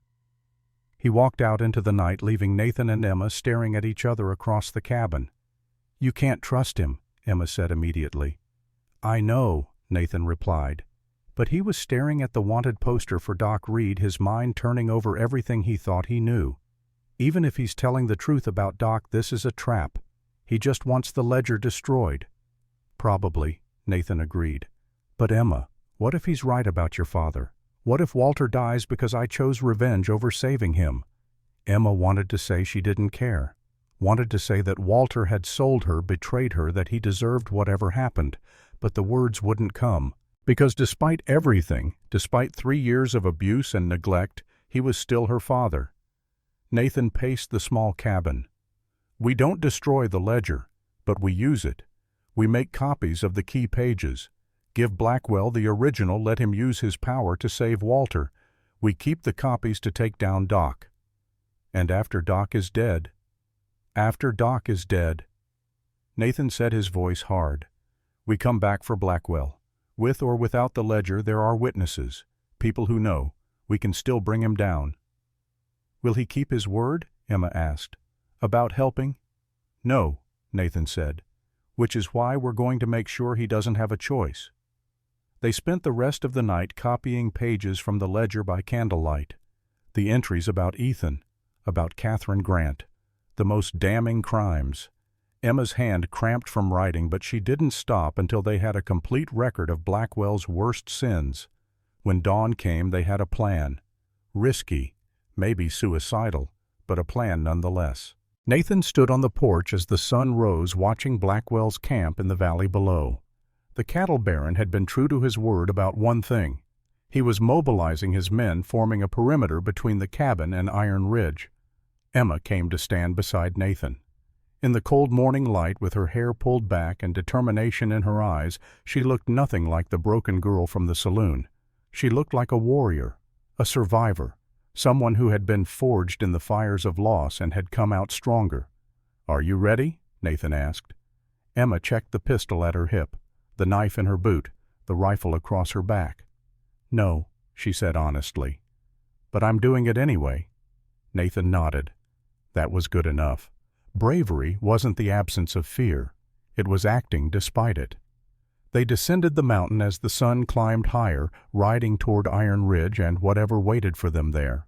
Behind them, the cabin stood empty, a monument to the transformation that had taken place within its walls. Ahead, the town smoked in the valley, unaware of the reckoning that was about to descend upon it. The war had been brewing for 3 years. Now, finally, it was about to begin in earnest. Iron Ridge at midnight was a town holding its breath. The streets were empty, save for the occasional patrol of Blackwell's men, their boots echoing on the frozen mud. Oil lamps flickered in windows like dying stars. The saloon had closed early, an unprecedented event that spoke to the tension everyone felt, but no one could name. In the sheriff's office, Walter Grant sat in a cell, his face a mass of bruises, 2 ribs cracked from the questioning Doc Reed had subjected him to. In the adjacent cell, Marcus Crane paced like a caged animal, his loyalty to Blackwell shattered when he learned the cattle baron had put a price on his head. Doc Reed stood by the window, a rifle cradled in his arms, watching the street. 12 men were positioned around town. Hard men from Denver and Cheyenne, killers who asked no questions and left no witnesses. When Nathan Cole and the girl arrived, and Doc knew they would arrive, it would be a slaughter. What Doc didn't know was that Nathan and Emma were already there. They had entered town from the north, the direction no one watched because it required climbing down a sheer cliff face in darkness. It was the kind of approach only a madman or a mountain man would attempt. Nathan was both. Emma's hands were raw and bleeding from the rope burns, but she didn't complain. They crouched in the alley behind the general store, watching the livery stable where Blackwell's men kept their ammunition and fuel. Nathan pulled 2 sticks of dynamite from his pack, carefully checking the fuses. "When it goes," he whispered, his breath warm against Emma's ear, "you run for the sheriff's office. Back door. I'll be right behind you." 8 of Blackwell's cowboys were positioned in and around the livery, thinking themselves safe. Nathan had counted them through his spyglass from the ridge above town. He placed the dynamite at the base of the stable's support beam, in a spot where the explosion would collapse the entire structure and ignite the hay and gunpowder stored inside.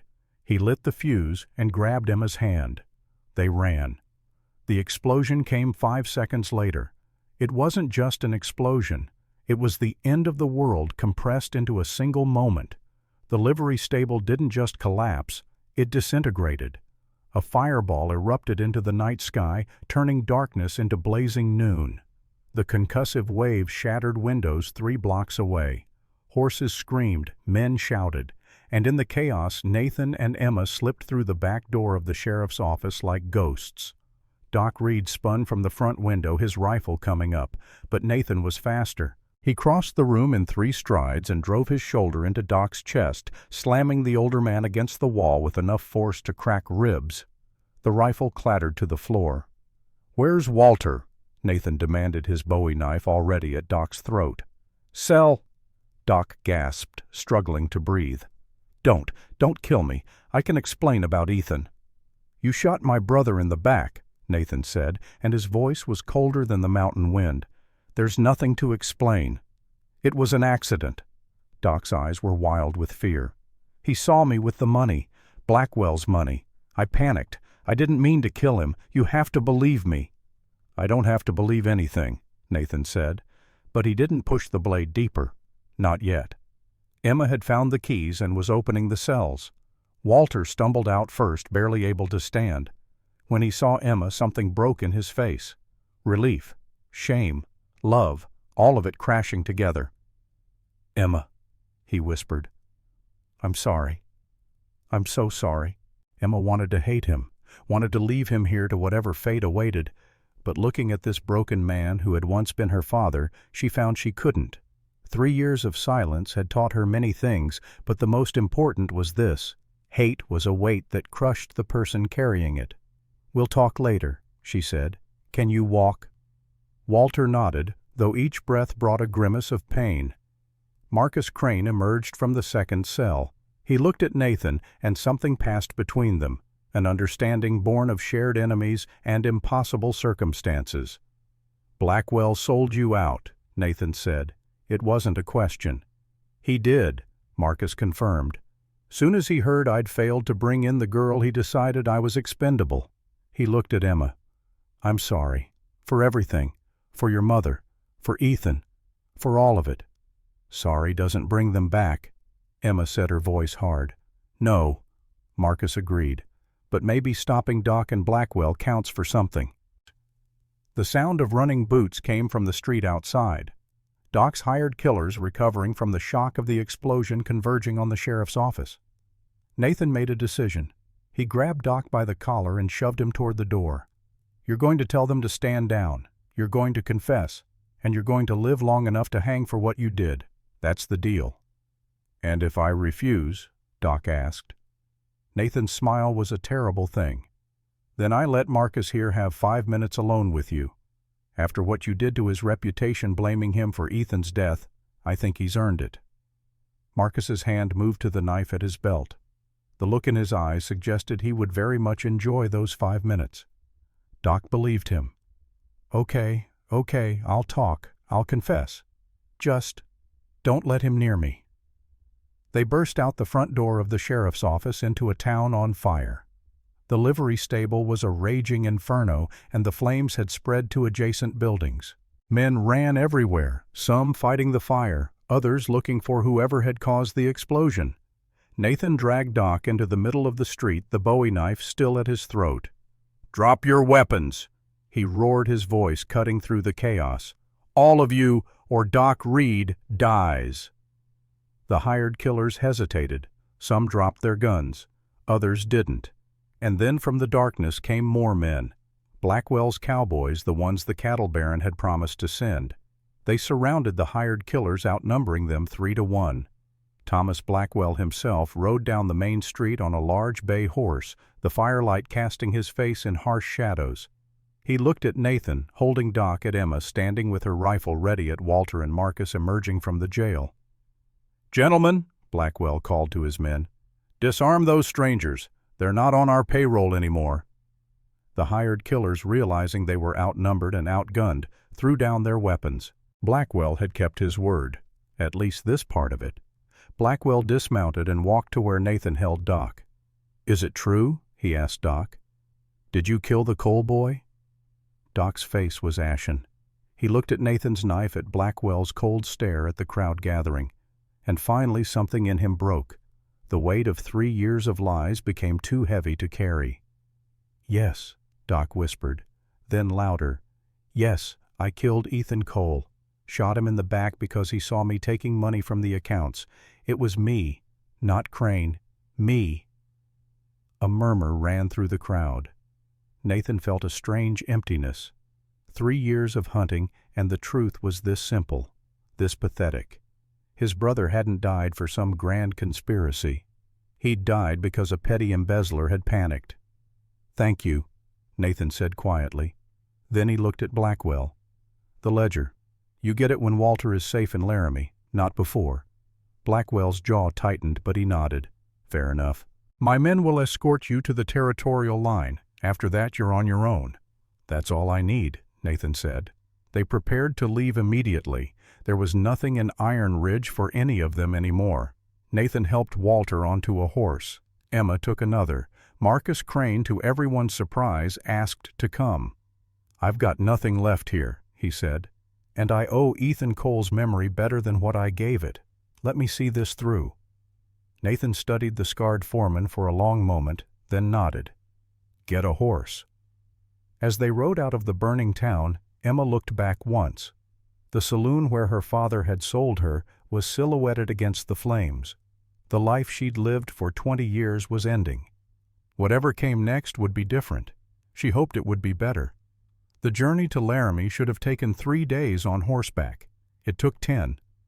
Blackwell's men escorted them for the first day as promised, then turned back at the territorial line. After that, they were on their own, and Blackwell's reach proved longer than anyone had anticipated. Twice they saw dust clouds on the horizon, posses searching the main roads. They were forced higher into the mountains, into passes still choked with snow. On the third day they had to abandon the horses. The terrain became too treacherous, the paths too narrow. They continued on foot, Nathan carrying most of the supplies, Emma supporting her father, Marcus Crane bringing up the rear with his rifle ready. Walter's condition worsened. The broken ribs made breathing difficult, and the altitude wasn't helping. But he pushed on, driven by something Emma had never seen in him before. Determination. Perhaps even courage. On the 5th night, they huddled in a shallow cave, while a late-season blizzard raged outside. No fire, the wind too strong. They pressed together for warmth, Nathan and Emma on either side of Walter Marcus, slightly apart. "Why?" Walter asked suddenly, his voice weak. "Why did you save me?" Emma was quiet for a long time. "Because you're my father. Despite everything, despite what you did, you're still my father." Walter's hand found hers in the darkness. "I don't deserve you." "No," Emma agreed. "You don't. But maybe you can earn it, by telling the truth, by testifying, by making what you did mean something." "I will," Walter promised. "I swear it." From across the cave, Marcus spoke. "Blackwell's going to have men waiting, between here and Laramie. He won't let that ledger reach a federal marshal without a fight." "I know," Nathan said, "which is why we're not taking the main road." "There is no other road," Marcus pointed out. "There's a pass," Nathan said. "The Shoshone used it for centuries before white men came. It's treacherous, especially this time of year, but if we can make it through, we come out 10 miles from Laramie, behind any ambush Blackwell might have set." "And if we can't make it through?" Emma asked. "Then we die in the snow," Nathan said simply. "But at least we die free." They reached the pass on the 7th day. It was everything Nathan had warned and worse. A narrow cleft between two peaks, with drops of hundreds of feet on either side. The path was barely wide enough for a single person, and the wind howled through the gap like a living thing trying to tear them from the mountain. Halfway through they found the ambush. 3 men professionals by the look of them positioned on a switchback where the path widened slightly. Pinkertons probably hired by Blackwell to finish what his local men couldn't. "Well, well," the leader called out. He was a thin man with cold eyes and a rifle held with professional ease. "Blackwell sends his regards, says nobody leaves this mountain alive." Nathan assessed the situation quickly. 3 shooters, 4 people on his side, but Walter was barely functional, and Emma, while trained, was still learning. Marcus was a wild card. The foreman had proven himself in Iron Ridge, but would he hold when the bullets started flying? "Last chance," the Pinkerton said. "Hand over the ledger and the girl. The rest of you can walk away." Nathan's hand moved to his Colt. "I've got a better idea. You 3 ride off while you still can." The Pinkerton laughed. 3 against 4, and one of yours is half dead. I like those odds." "Then you're a fool," said a new voice from above. Everyone looked up. On a ridge overlooking the path stood a figure in a long duster rifle in hand. The newcomer fired once, and the Pinkerton to the left dropped a hole between his eyes. The figure descended the snowy slope with the confidence of someone who'd spent their life in these mountains. As the figure came closer, Nathan could make out weathered features and a ranger's badge pinned to the duster. "Name's Jack Morrison," the man said, lowering his rifle. "U.S. Deputy Marshal. Been tracking Blackwell's operations for 6 months." He gestured at Daniel Voss. "And I know this man isn't Marcus Crane." Voss's face went pale. "How?" "Because I buried the real Marcus Crane last winter," Morrison said. "Pneumonia took him in a Denver boarding house. I was there when he died." He looked at Nathan. "And I was there the day Doc Reed shot your brother. I saw it happen. Couldn't prove it then. But now, with that ledger, I can." Morrison turned to Daniel Voss. "Tell them the truth." Voss took a shaky breath. "My real name is Daniel Voss. I was Marcus Crane's right hand for years. Did his dirty work. When he caught pneumonia in the winter of '73 and died, Blackwell needed someone to step into the role. I knew all the operations, all the secrets. So I became Marcus Crane." Daniel Voss, the man Nathan had known as Marcus Crane, looked at the ground. "It's true. I'm not Crane. Never was. Just a foreman who saw an opportunity." The real question was burning in Nathan's mind. "Then who killed my brother?" "Doc Reed shot your brother," Morrison said. "I was there tracking cattle rustlers for the territorial marshal. Heard the shot. Got there too late to save Ethan, but I saw Doc standing over the body. Then Marcus Crane showed up, the real Marcus Crane, still alive then. Blackwell had paid Crane $50 to scare Ethan off the land. When Crane found Ethan already dead, Doc panicked, made both of us help stage it as a bear attack. Said if we didn't, Blackwell would kill all 3 of us." He looked at Voss. "After Crane died in '73, Voss here took his name in his place. But the man who got paid in '71, that was the real Crane. He didn't kill Ethan. Doc did. Crane just helped cover it up." He looked at Nathan with something like regret. "I've lived with that guilt for 3 years. When I heard you were bringing down Blackwell, I figured maybe I could make it right, help you finish this." "And why should I trust you?" Nathan asked, his gun still drawn. "Because those 2 Pinkertons are lining up shots right now, and if I wanted you dead, I'd let them do it." Nathan made a split-second decision. He trusted his instincts honed by years in the wilderness, and his instincts said this man was telling the truth. "Emma left," Nathan shouted, diving right. Emma dropped flat as the remaining 2 Pinkertons opened fire. Nathan's Colt barked twice. 1 shooter fell. The real Marcus Crane's rifle boomed, and the 3rd went down. In 10 seconds it was over. Nathan walked to where Daniel Voss stood, breathing hard. "So you're not Marcus Crane. Who are you really?" "Daniel Voss. Like I said, I was Crane's segundo. When he died, I took his name, his job, his life. Seemed easier than starting over." He looked at Emma. "I'm sorry. About your mother. About everything I did under that name. I can't undo it. But I can help you finish this." Nathan made a decision. "Get up. You're coming with us to Laramie. You're going to testify about everything you know. About Doc. About Blackwell. About all of it." Voss nodded. "Fair enough. Better than I deserve." They continued through the pass, their group now 5 instead of 4. The path descended, and on the 10th day they saw the plains of Laramie spreading before them.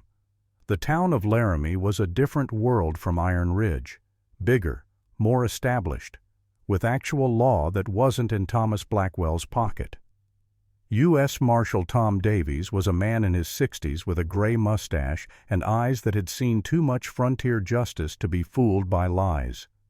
He listened to their story, read the ledger, examined the copies Emma had made, looked at the wanted poster for Doc Reed, heard testimony from Walter Grant, Daniel Voss, and Nathan Cole.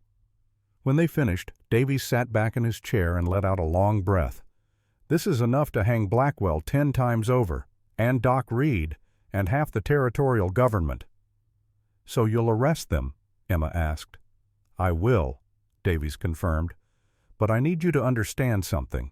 Blackwell has resources, lawyers, friends in high places. This won't be quick or easy, and there's a chance, a real chance, that he walks free." "Then we'll hunt him down," Nathan said flatly. Davies held up a hand. "Let the law work, Cole. You've done your part. Now let us do ours." The trial took 3 months to organize. During that time, Nathan, Emma, Walter, and Voss stayed in Laramie protected by federal marshals. They testified before grand juries, gave depositions to territorial attorneys, watched as slowly and inexorably the machinery of justice ground forward. Doc Reed was arrested first. When the marshals came for him in Iron Ridge, he tried to run. He made it as far as the town limits before Nathan, serving as a deputy marshal for this specific purpose, ran him down. Doc confessed everything, hoping for leniency. He got a rope instead. They hanged him on a cool morning in April, and Nathan watched without expression as the man who had murdered his brother paid for his crime. Thomas Blackwell was harder to catch. He had fled to Denver, surrounded himself with lawyers and armed guards, but the ledger was irrefutable. The testimony was damning. And when Daniel Voss took the stand and described in detail the crimes he had committed under Blackwell's orders, the jury deliberated for less than an hour. Guilty on all counts. Blackwell was sentenced to hang, but on the night before his execution, in a twist that surprised no one who knew the cattle baron, he attempted to escape. The guards found him in his cell the next morning, dead from what appeared to be self-inflicted poison.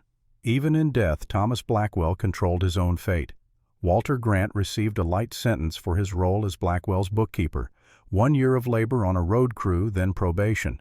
The judge cited coercion and his cooperation in bringing down Blackwell as mitigating factors.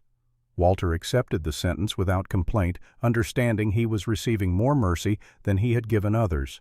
Daniel Voss faced more serious charges. He had, after all, committed multiple murders under Marcus Crane's name.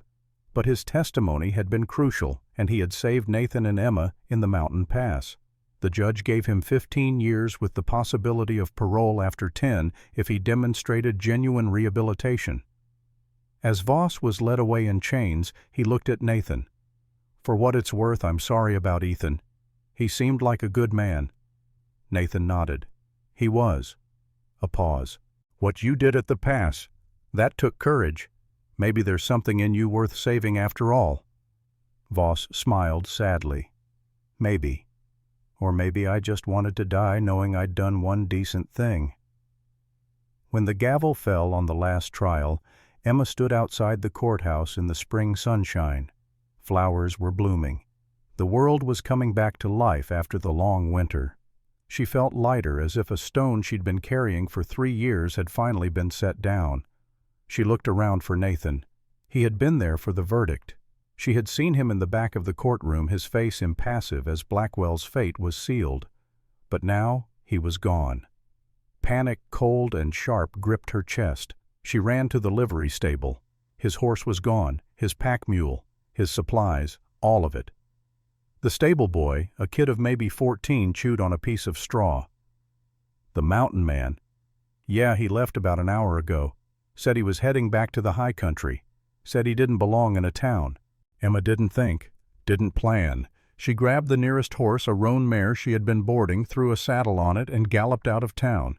She caught him 5 miles out where the plains began to give way to the foothills of the Tetons. He was riding slowly, his shoulders slumped in a way she'd never seen. Defeated, resigned. "Nathan!" she screamed. He stopped, didn't turn around. But he stopped. Emma slowed her horse to a walk, approaching him carefully. When she came alongside, she saw his face, the same stoic mask he always wore. But his eyes were full of pain. "Go back, Emma," he said quietly. "You're free now. You have the reward money from Blackwell's estate. You can buy land, start a life. You don't need a broken-down soldier dragging you into the wilderness." Emma felt anger flare hot in her chest.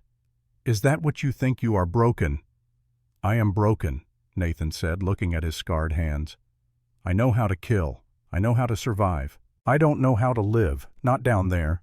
He gestured back toward Laramie. "Not in civilization. I'm a relic, Emma. A weapon that doesn't fit peacefully into the world." "Then don't go down there," Emma said, forcing her voice to stay calm, even though she wanted to scream. "I don't want civilization, Nathan. I tried it. It sold me for $15. It killed my mother. It broke my father. Civilization is overrated."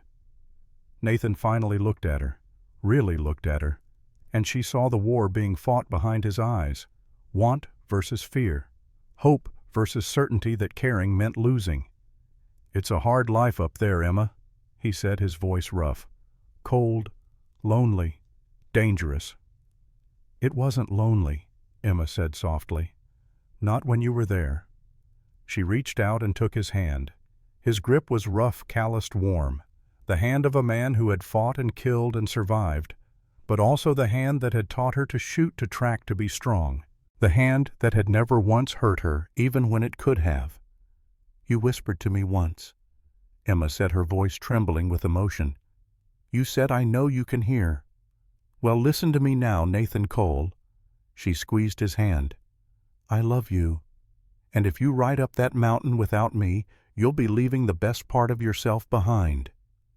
Nathan's walls, the ones he'd spent 3 years building, the ones made of guilt and grief and self-imposed isolation, finally shattered.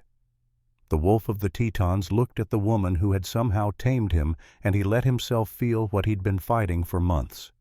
He lifted her hand to his lips and kissed her knuckles, his beard rough against her skin. "Then let's go home," he said, his voice breaking on the last word. He pulled her from her horse onto his, and she settled in front of him, his arms around her. He kissed her, then fierce and desperate, and full of 3 years of loneliness finally ending. She kissed him back, 3 years of silence, finding its voice in the press of lips and the tangle of hands. When they finally broke apart, both were breathing hard. Emma laughed a sound of pure joy that echoed across the valley. Nathan smiled a real smile, warm and transformative. They rode together toward the mountains, toward the cabin on Razorback Ridge, toward a future that was uncertain but theirs. They say if you hike the high trails of Razorback Ridge up near the snow line, where the eagles nest, you might see a cabin built into the cliff face. Smoke curls from its chimney even in the deepest winter. And if you're quiet, if you approach with respect, you might see 2 figures on the porch. An older man, his beard streaked with gray, now teaching a young boy how to track deer by reading the signs in the snow. A woman with blonde hair going silver, mending clothes while watching her family with eyes that have known sorrow but found peace. They never returned to Iron Ridge. The town eventually dried up and blew away, as frontier towns do when the silver runs out and the cattle ranches fail. But the legends remained. Stories of the silent ghost and the wolf, the woman who had been sold like property, and the man who had saved her. The winter when justice came to the Wyoming Territory. Walter Grant served his time and moved west to a small town in Idaho where nobody knew his name or his shame.